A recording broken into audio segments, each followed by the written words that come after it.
You are listening to the new man beyond the macho jerk and the new age wimp. Your host is men's coach Tripp Lanier.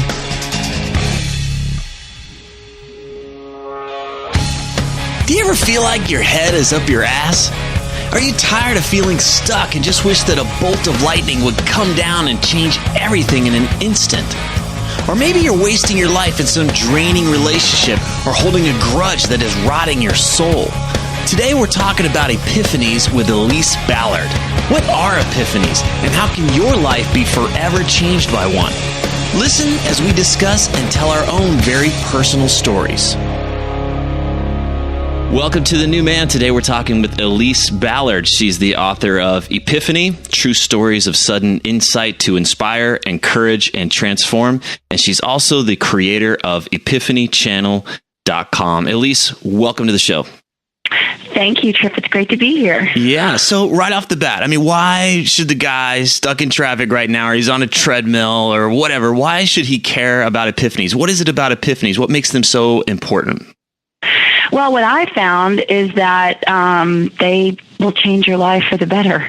I started interviewing people. I had an epiphany, and I realized in one instant, by the definition of an epiphany is a moment of sudden or great revelation. So they're instantaneous, these realizations. It's like a lightning flash coming out of the sky. Blam! Yeah, that's the difference of these. Then people, one time someone asked me when I was doing a talk, they said, what's the difference of telling your story and epiphanies? And I just said, it's because of the instantaneous nature.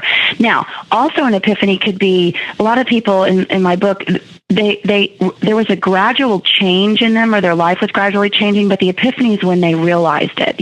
Again, it was an instant of realization. So what I have found in asking people about theirs, because I was so amazed that one instant I had changed so much and then was able to take action in my life because of it, that I started asking people, do you think you've ever had an epiphany? And so one thing led to another. Now I have this book and this project. And what I've found is that these moments contain some of our greatest wisdom when really thought about and utilized, and when you take action on them. And they become some of the life-defining, some of our most profound life-defining moments, actually. Yeah. There's something really important there that, for at least for some of these epiphanies, because I've been checking out your book, is that people have been in a state. They've been, I guess, more receptive to them. And in my experience, like I've been groveling with something. I've been challenged or struggling. And I heard your story the other day. It sounds like you were in a place where you were stunned, and then all of a sudden, here comes the realization. So it may not just be when you're walking down the street. It may be even when you're feeling stuck. Is that right? Oh, absolutely.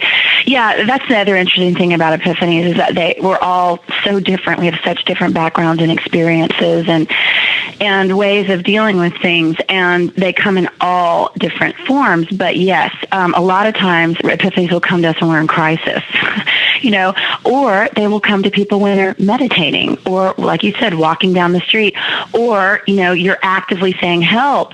It depends. Everybody's different. But there are 4 things that I discovered in every time an epiphany changed someone's life. And I was asking everybody about their greatest epiphanies in life. Right. My question everybody got asked was, what is your greatest epiphany in life? We all have little realizations along the way, and I refer to those more as the aha moments. But I was asking about the biggest ones, and every time someone told me about them, they usually, 99.9% of the time, they changed their lives for the positive.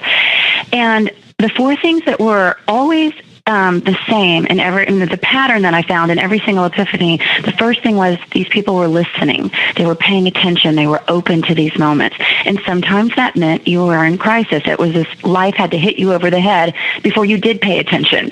And so in my case, it was kind of like that. Mm-hmm. I was so stuck in my life. I was paralyzed by a fear I didn't really know that I had. And by doing research for something, I had my realization, but I didn't know that realization was coming. I was just sort of that in a place like that. But so, but some people were literally in a crisis, like, in a a car accident or, something really bad. And then some people are, like I said, just in prayer, or meditating or walking. So the second thing that always happened is that people always believed in these moments when they came. They always had complete faith in these moments, no matter how nuts it may seem to anybody else or irrational. For them, they knew whatever the truth was for them in these moments, it was true for them and they believed in it. So they didn't dismiss it. They didn't push it away. They didn't like, oh, well, whatever. That's life-changing. I don't have time for that right now. They accepted it. Exactly. It's like these moments, and that's why I call them a gift, because for whatever reason, and again, I can speak for myself, but a lot of people that I interviewed felt the same way. We had ignored whatever you're going to call them, your inner voice, your signs. I was ignoring signs in my own life. I was ignoring that inner voice.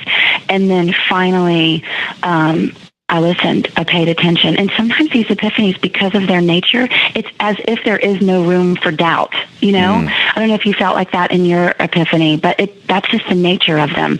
And that's where the gift lies. Yeah, it's like we exhaust the pattern of having our head up our ass. It's just like, there's nowhere else to turn. We've exhausted that. So now we're open and we're listening, and everything else didn't work. So now here comes this message, and we're now able to receive it. Is that right?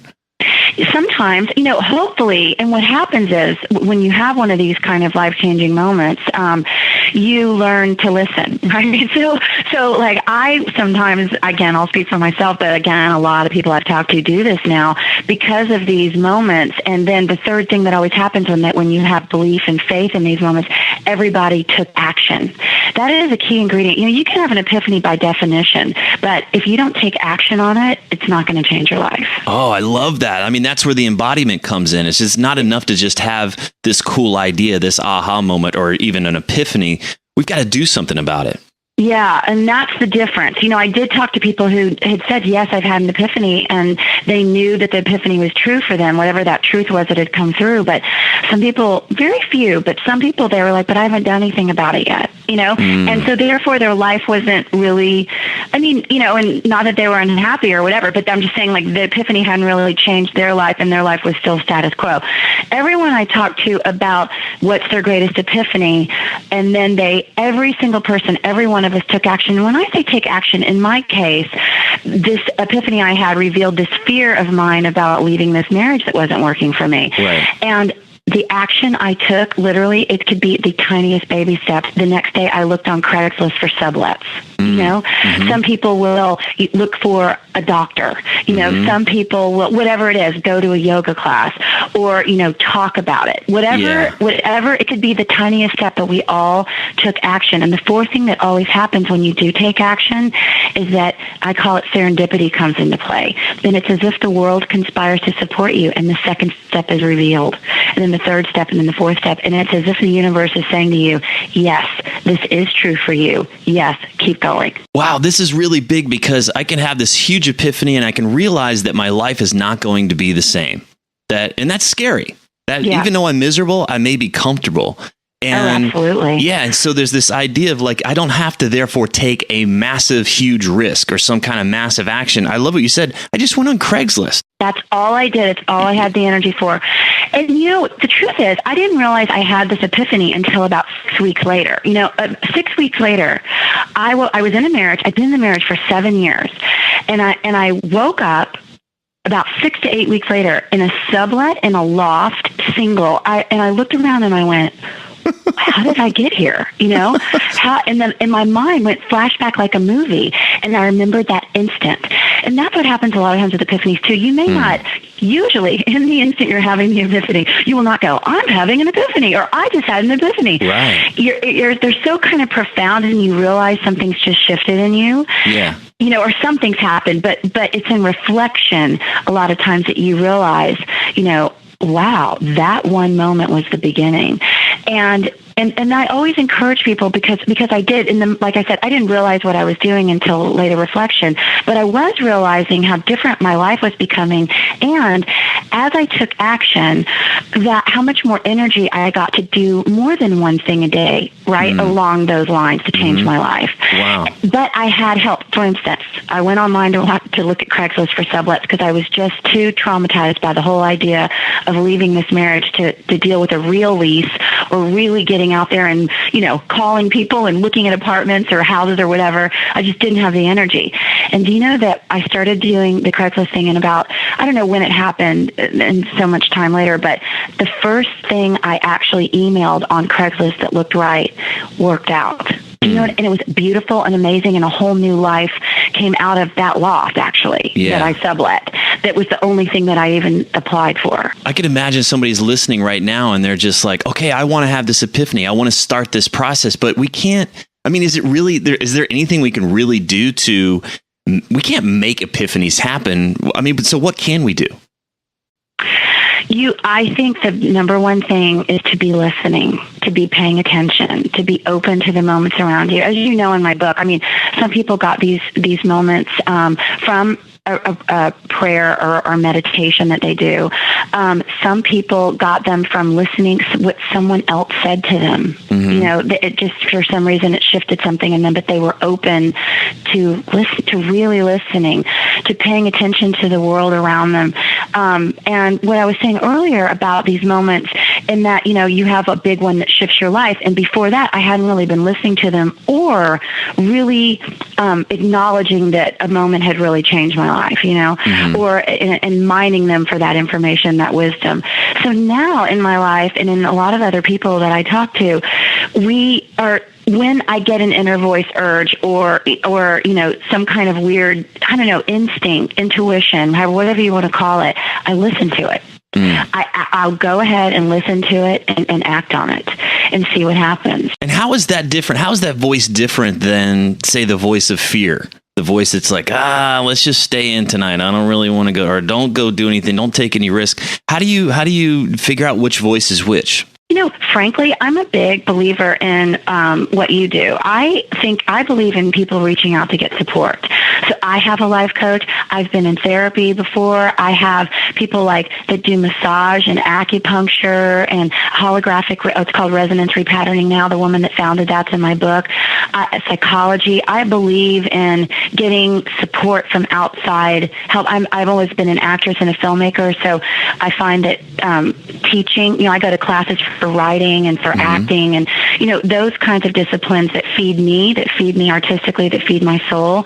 Those also, for me, help, I find, develop me as a person and also give me feedback into life and into your intuition, into your instincts. And as I've interviewed people, I find that a lot of us, we get support like you're giving people. So I think that also helps you figure out what is in you, the voice of fear and the voice of your instinct. Yeah, it's such a big deal to figure out what that is, and basically just to know thyself. Like, that's that part of me that wants to play it safe and stay in control and stay managed. And over here, that's the part of me that wants to give something, that wants to share something, that wants to let it all hang out and realizes that I could be dead in 6 hours or 6 months or 60 years, whatever it is. There's just something in me that wants to be lived.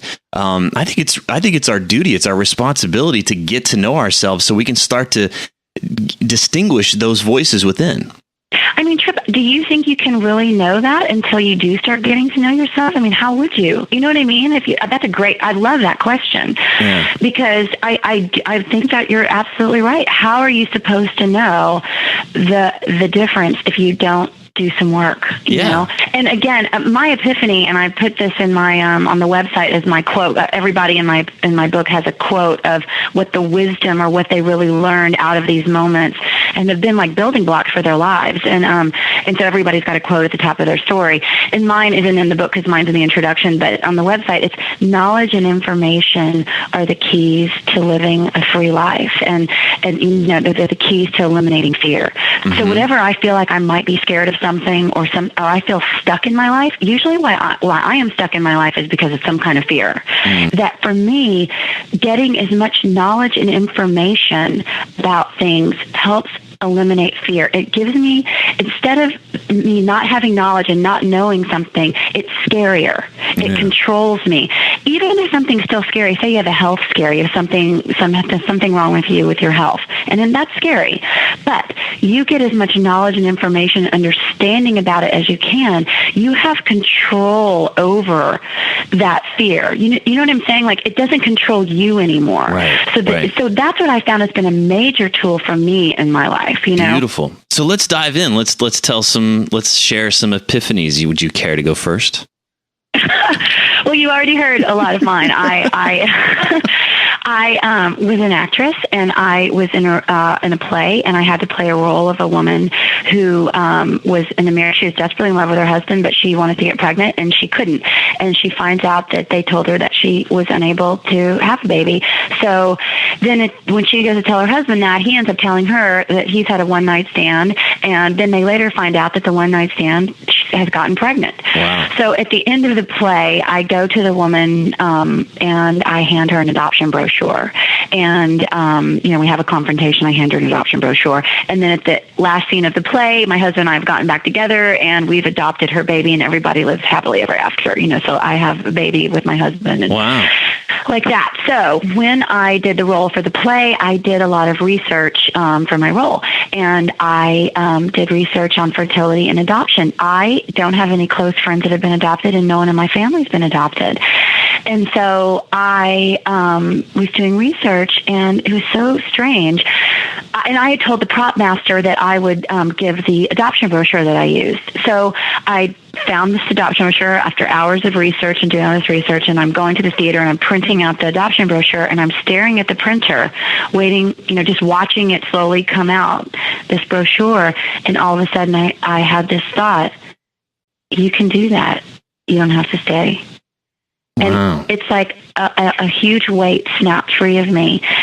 And I realized in one instant that the reason I was staying in the marriage, that we had been both terribly unhappy for almost 8 years.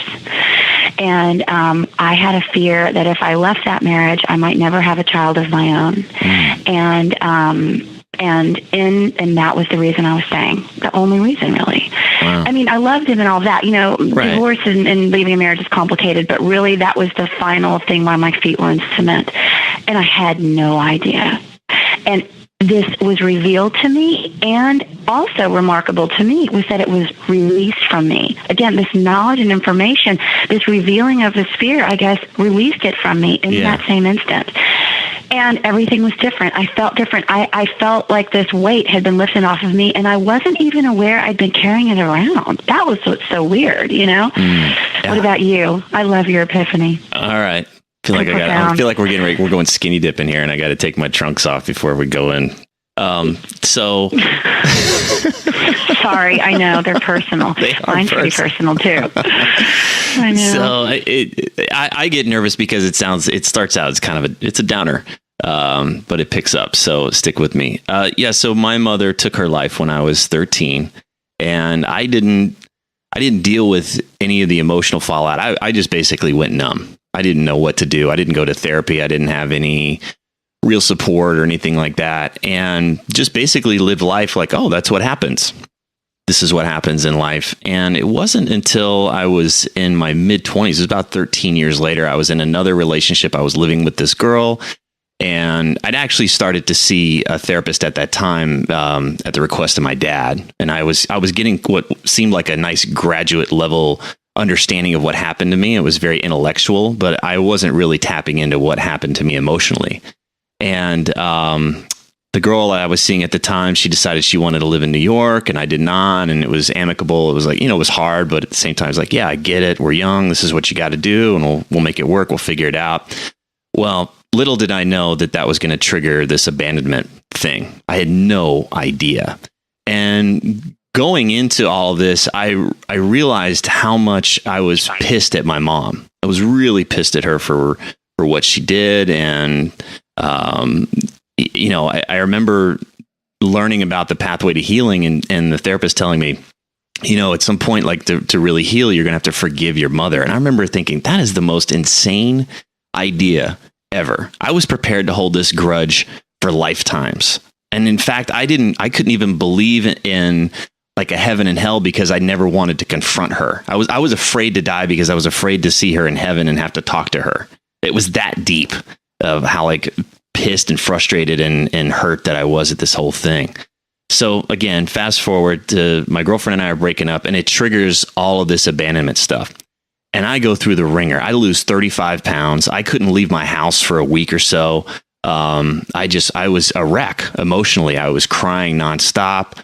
I just went through a really big, scary place. I felt like I was losing control of my life, and I kept this very private. There were some friends in my life that were aware that I was going through a tough time, but I think even I kept the worst of it from them. And one night I was lying there on the couch in my retching pain and, was just exhausted. Like, what do I have to do to get this to stop? What is it? Please, like, just to show me. I'm open. I'm completely open to hearing what I have to do to make this stop. How do I get this right?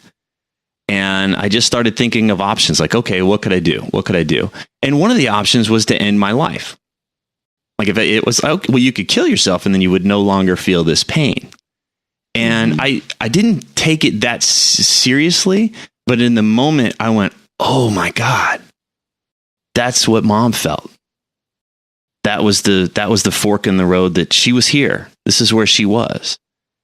And she chose to go down that road, whether it was accidental or intentional or whatever, but she chose to go down that road. And I feel like I've got stuff to live for. I've got love. I've got friends. I've got community. I've got so many possibilities for myself.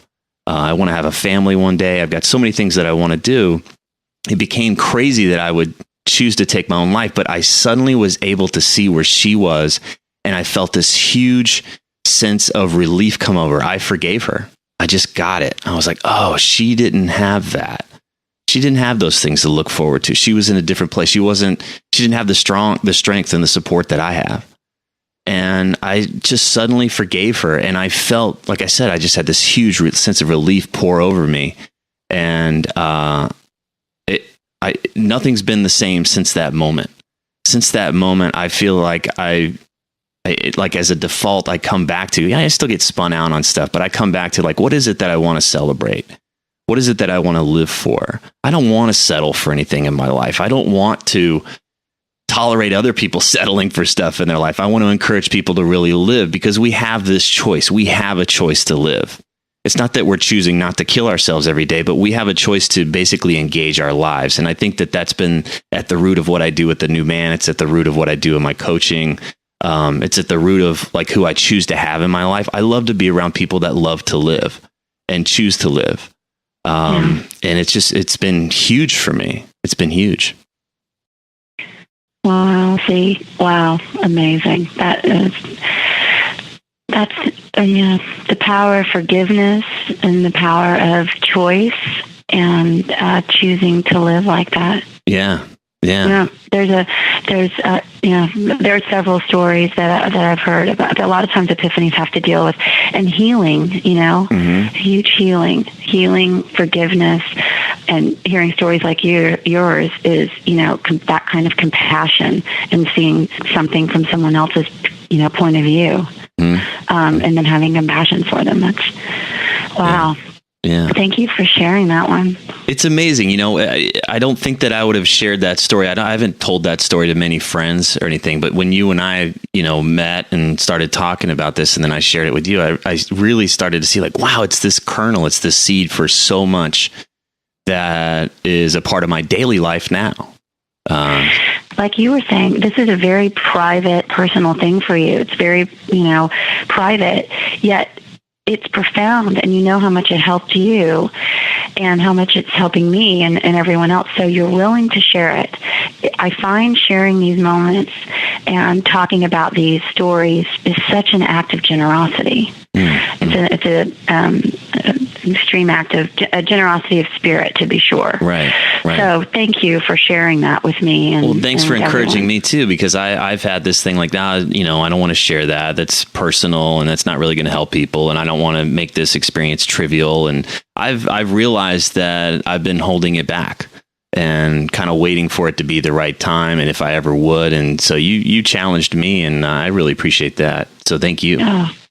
Well, my pleasure. I'm so glad. That's what I mean. This project, it's not really me. I always say it's this project sort of takes on this life of its own. I had no idea.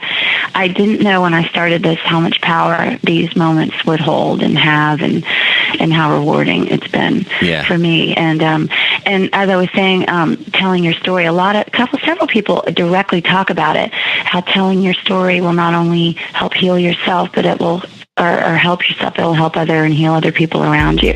All right, let's go over the big takeaways from this interview. Number 1, epiphanies come in all shapes and sizes. What makes them similar is their ability to define our life, to change our life in a positive way. Number 2, you may have already had an epiphany without even realizing it. For Elise, she was taking positive steps to change her life when she saw how all of the dots were connecting back to that single moment of standing at the printer. Number 3, Elise says there are 4 common qualities that link all of the epiphanies that she's heard. The first, the person was open. They were listening. They were paying attention. They may have been in crisis or even riding a bike down the street, but the point is they were open to receiving a message. So, are you open to receiving a message? Or are you in the midst of a full-scale cranial rectal inversion? Second, the person receiving the epiphany did not dismiss the message. He didn't ignore it, and ultimately, he believed what he heard to be true. Third, the person took action. All of the people Elise interviewed took some steps, even very small ones, to make a change. And fourth, serendipity then came into play. Because these folks took action, an invisible hand seemed to come along and guide the process. Now, that sounds a little woo-woo to me, but I've also experienced this. By staying engaged, somehow, in some way, the next steps kept appearing. The path kept unfolding in fortunate ways. So, back to our list of takeaways. Here's number 4. If you've experienced an epiphany, it may seem that you have to do something drastic. Most of the time, this will scare the hell out of you, but all you need to do is look for the very next step. It's probably quite small. Making a phone call, researching something online, whatever. Remember, making a big change doesn't always involve taking huge risks. Think consistency versus intensity. Number 5, we've got to take the time to get to know the different versions of ourselves. There's a wise person within, a scared person, a rebel, a visionary.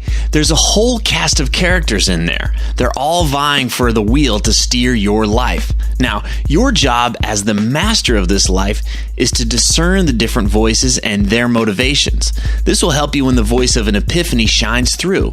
You'll be able to discern it from the voice of fear or the voice that wants ice cream and porn at 10 o'clock at night. And number 6, take a moment. Think about it. Have you had any epiphanies? If so, what lesson did you learn? And more importantly, when was the last time you shared it with someone? I've always benefited from hearing others tell their stories, so consider that others will benefit from yours as well. Where can we learn more about you and the book and the Epiphany channel? You go to the Epiphany channel. It's online at www.epiphanychannel, EPIPHANY channel.com. And you can join the Facebook page and the Twitter, and there's a blog that I do. And around a lot of the ones, you can write in. There's a section called Share Your Epiphany, and I would love for people to write in their epiphanies. I've been posting recently one a week, and I'm getting yours transcribed right now.